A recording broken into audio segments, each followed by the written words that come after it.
But any film industry you take in this world, especially Indian film industry, దీనికి there is no caste discrimination, there is no region discrimination, there is no religion discrimination, nothing. It's purely your creative potentiality, purely your creative ability. నువ్వు చిరంజీవి గారి తమ్ముడు కావచ్చు, చిరంజీవి గారి కొడుకు కావచ్చు, లేదంటే ఇంకొకళ్ళు అబ్బాయి కావచ్చు, మేనల్లుడు కావచ్చు, ఇట్ డజంట్ మ్యాటర్. నీకు టాలెంట్ లేకపోతే నువ్వు నిలబడలేవు, నీకు సత్తా లేకపోతే నువ్వు ఇక్కడ ఉండలేవు. అది నా కొడుకైనా సరే. ఇట్ ఆల్ డిపెండ్స్ నీకు ఎంత టెనాసిటీ ఉంది, ఎంత పర్సీవరెన్స్ ఉంది, ఎంత నిలబెట్టుకోగలవు, ఎంత నిలదొక్కుకోగలవు, ప్రతికూలతలు ఎంత బలంగా నిలబడగలవు. ఒక నిర్మాత సినిమా తీయడం అంటే ఒక యజ్ఞం చేయడం లాంటిది. తిట్లు తినాలి, ఇబ్బందులు పడాలి, అన్నీ పడిన తర్వాత ఫైనల్ డబ్బులు మిగిలితే కూడా లేదు తెలియదు.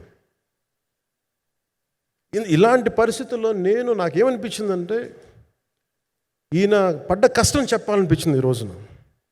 ఈ ప్రెస్ మీట్ తాలూకు ముఖ్య అంశం, ఒక చిన్న స్థాయి నుంచి వచ్చిన వ్యక్తి నిర్మాతగా ఎదిగి ఆయనకున్న పాపం ఆయన మంచితనం ఆయన్ని శాపంగా అవ్వకూడదని చెప్పి ఒక ఉద్దేశంతో ఆయన మంచితనం చెప్పాలి, ఆయన ఒక మంచి సినిమా చేశారని చెప్పడానికి నేను ఈ రోజున మీ ముందుకు వచ్చాను.